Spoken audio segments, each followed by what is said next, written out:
So yeah, I had a good lunch. So now my task is to get you out of your soup coma today. Um, yeah, a warm welcome from my side too to my presentation. How we at Greiner created a data culture while focusing on people. Let me introduce myself at first. My name is Marvin. In my private life, I play handball. Summer, I'm in my garden. In the winter, you'll find me in the mountains and snowboarding. For work, I studied mechanical engineering, first in Reutlingen, the bachelor, then in Aalen, the master. In between, I worked at ThyssenKrupp Elevator as a project engineer. Before I came to Greiner where I started as lean manager, and today I'm the group leader, lean management, at our site in Frickenhausen near Stuttgart. So some of you might ask, why is the lean manager here talking about creating a data culture?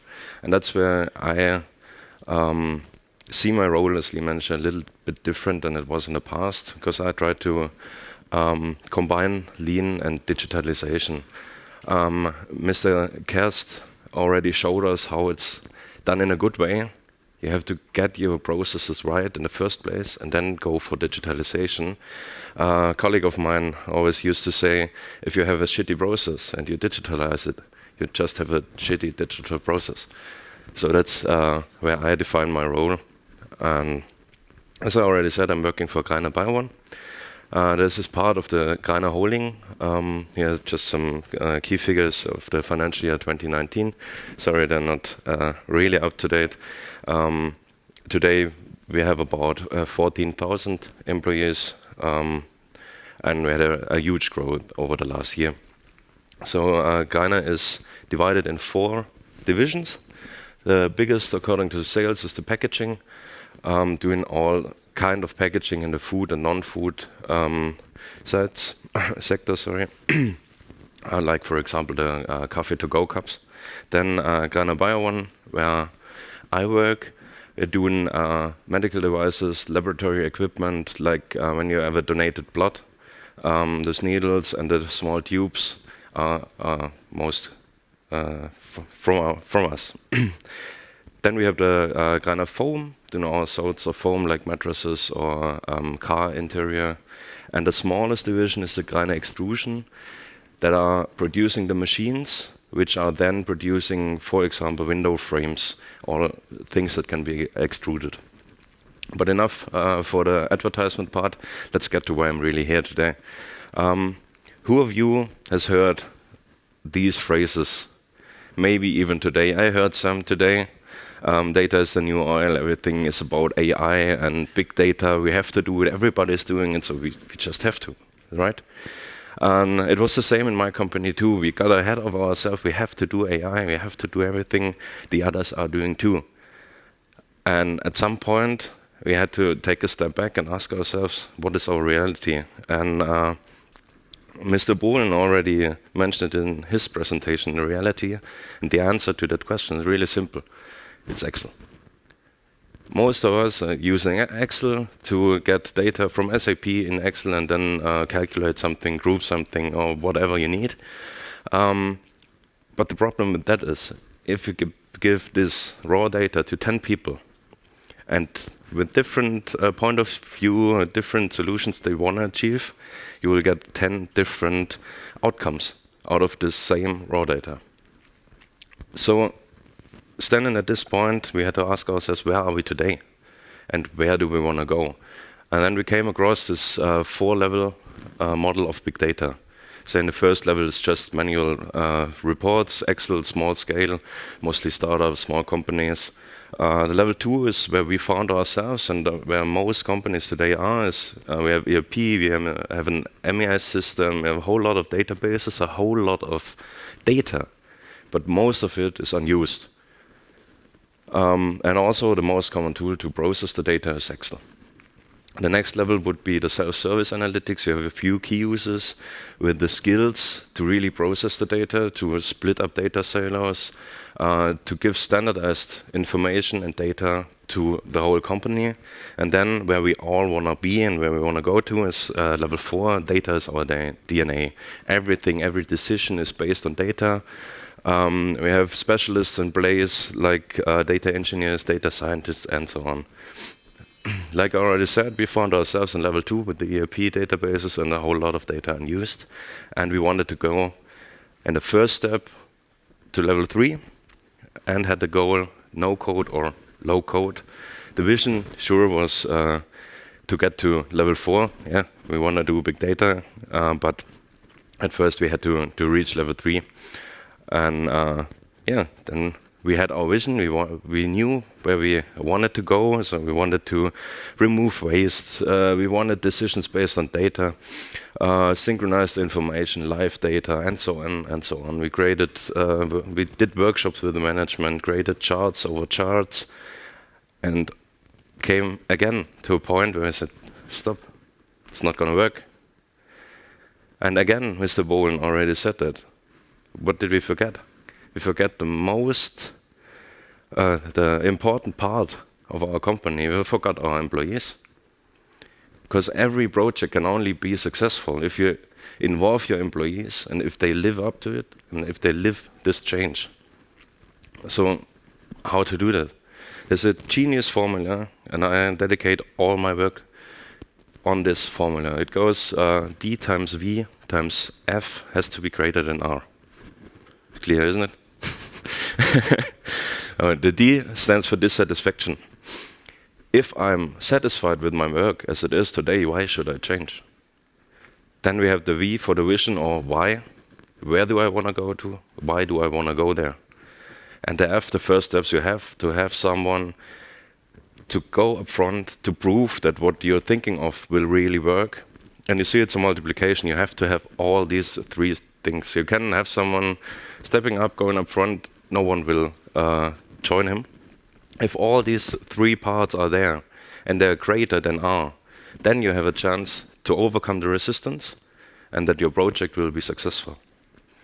So we have different projects at our site, like doing AR, VR, RPA, cobots, and creating a data culture. And I want to show you today how we use this formula to really get the change done and successfully done in our company with this example. So let's start with the dissatisfaction. Coming from a user, maybe some of you find yourselves here. We have a grown IT infrastructure. We have an ERP system, MES, SAP. We have databases and so on and so on. And with so many systems, there's always a need for new technology or a change in the given technology, so the users can really work with the data or what they think they need. So normally it goes, the user has a change, goes to the IT department. They naturally strive for standardization. Then two outcomes. First one would be the change is refused. For example, only one user needs this change. It's just not enough to put all this work in. Second one would be it's just too expensive after all. But the more common outcome would be the change is applied. But the IT department doesn't only get one change. They get a whole lot. So it takes long lead times. Then there are communication problems. The user says he wants change A. IT department understands, oh, he wants change B. Okay, so they go for it. They implement the change. By the time that the change is implemented, either the user doesn't even have the need anymore because they figured with the workaround in Excel, I need something else, or the IT department didn't even understand what they need in the first place. So this said, if this happens 2 times, 3 times, or even more, I would take the shortcut. I would go to Excel right away, maybe Visual Basics, little programming. I wouldn't even bother to go to IT department anymore. So with that, we had the dissatisfaction of our users. We had long lead times, changes that weren't really needed after all, and also with the capacity of the IT department.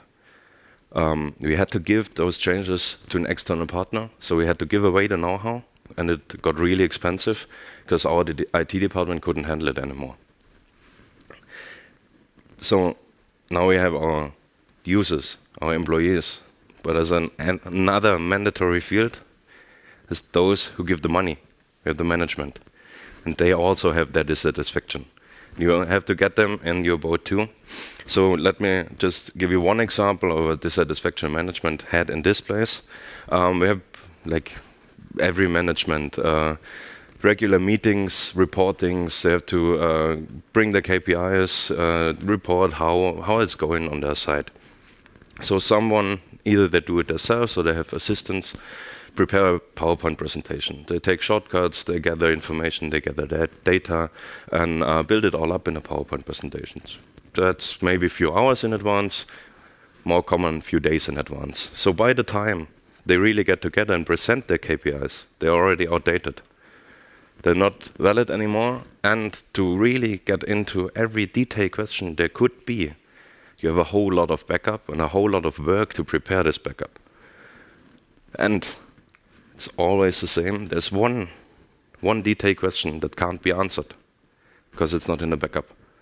So this question gets postponed to the next meeting, and then is even more outdated when it gets discussed.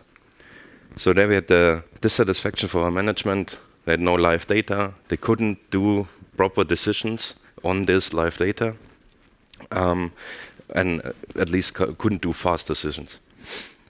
So next thing in our formula would be the V, the vision, or why. This was rather easy. We already did it in the first step before we found out, oh, won't work.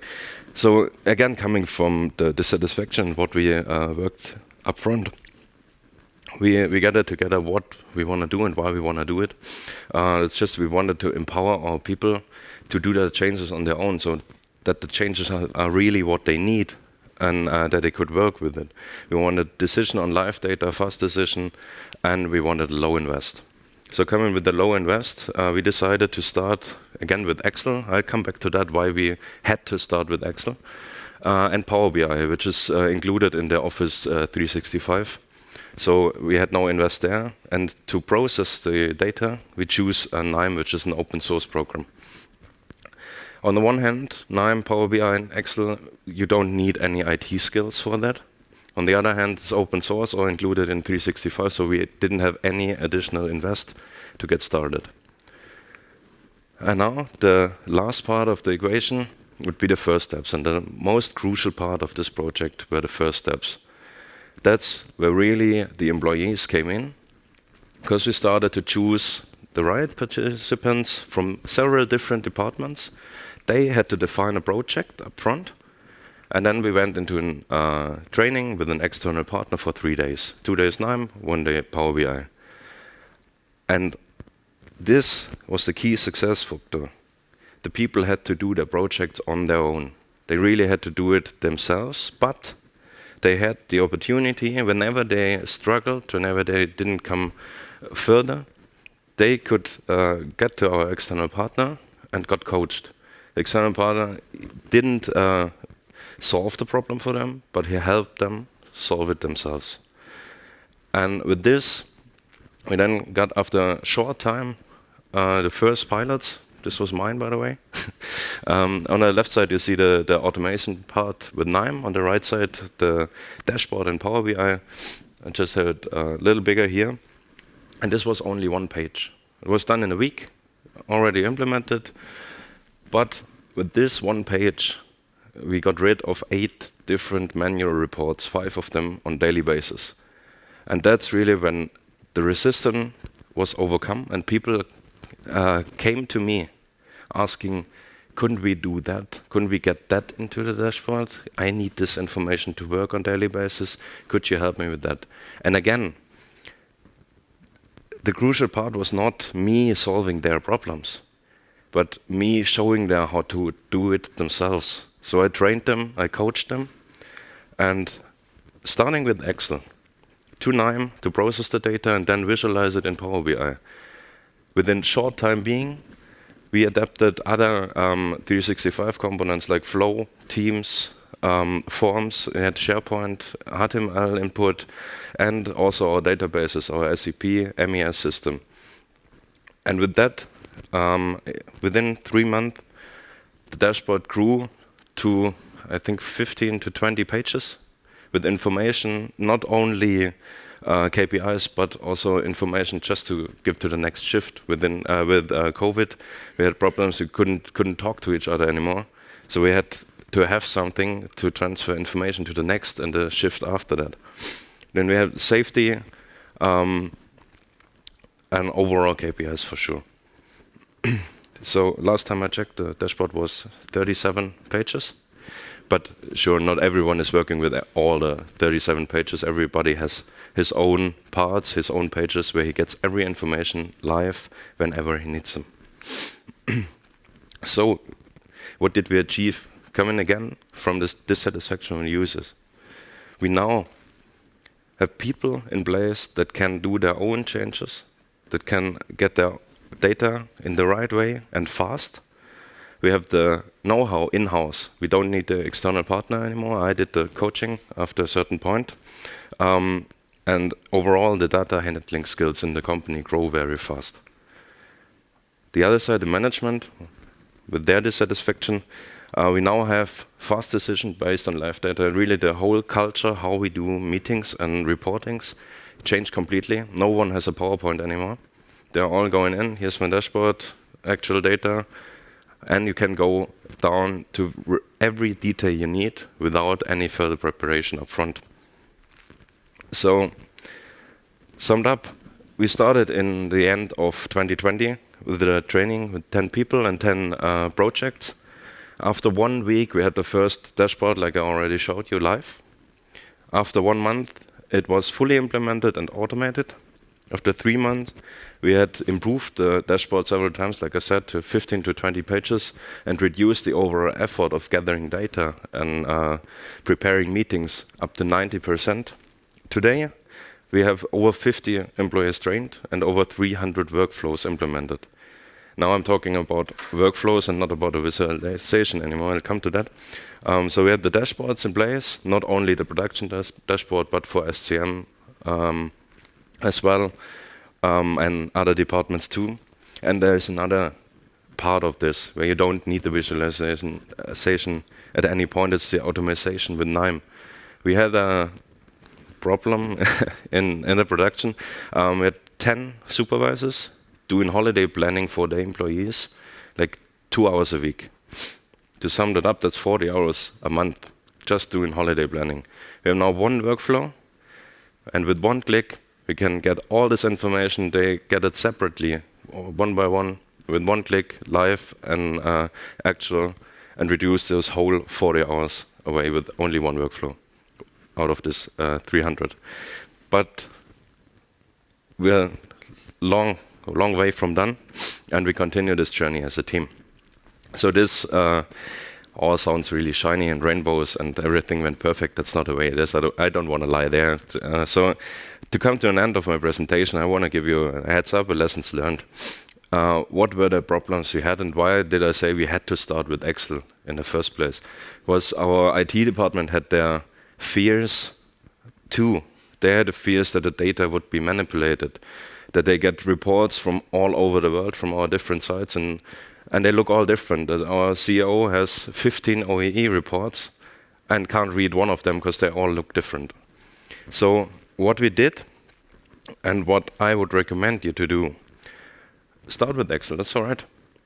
It's, a little more work in the beginning, but you can gain trust. You can get the IT department to trust you, and then get the permission to go up on all the different systems, automate everything, and have really the live data you need. And just involve your IT department from the beginning on. Just work with them very closely. I do it till today. I really work very close with the IT department, and we drive this together. So, thank you very much. That's the end of my presentation. And if anybody of you wants to see how this works in real life, I just can invite you to come by at our site in Frickenhausen. You'll find me on LinkedIn, on Xing. Just come by, I'll show you around. Would be happy to. Thank you.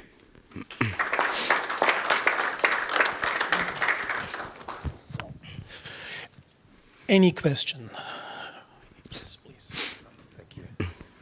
Thank you. Very good presentation after lunch. Data and also saving money probably because I was wondering if you compared how much this would cost if you would do it with some, let's say, industrial specialized systems and how much you earned for a company at this stage, because maybe in the future, based on this experience, you will implement some systems, that you will be already have a path well designed, what you exactly want from the system.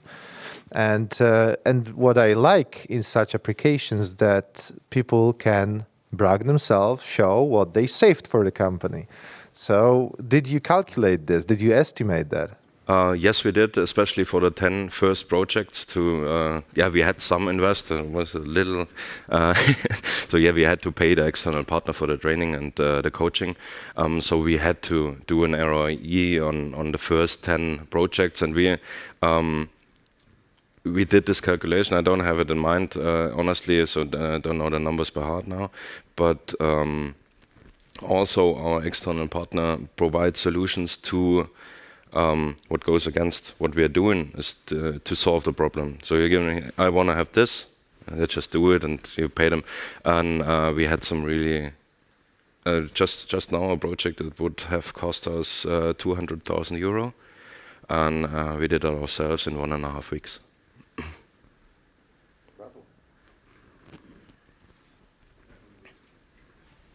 Sorry, Mike. Very interesting presentation. My question would be in terms of, first of all, Excel. So you said you use Excel as the basis, or how is all the data getting into that? And then second question would be, I have the feeling that many times PowerPoint, for example, is used also as a kind of documentation for management reviews and decision making. And I really like the idea of doing live, looking at the data, but then this is missing.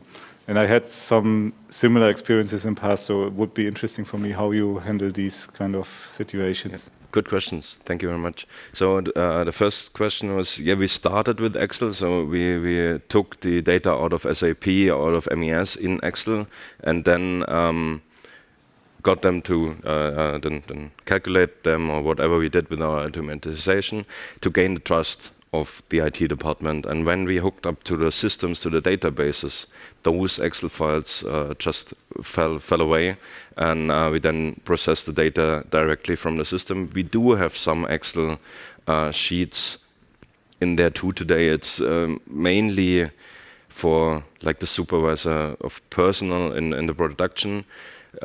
He just has to give like 6 KPIs a day on how many people are there, how many would he need to produce, how many he got in, and things like this. Just a few KPIs that can't come out of the system because no system we have hooked up at the moment. So we have a few Excel left. There will always be some Excel there. And the second point is really valid too. We don't have this kind of documentation anymore with the dashboard because we have all the data in there. We can go down to daily basis and really see what was the status at this day when we discussed the topic the last time. Yes? I like your formula project. Did you come up with that? Was that a lead? That's from Kathleen Denmiller. Didn't I mention? I'm sorry. Normally I mention. It's from Kathleen Denmiller, how to successfully implement change in a company.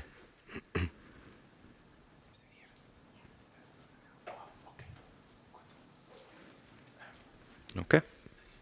Any more questions? So thank you very much again.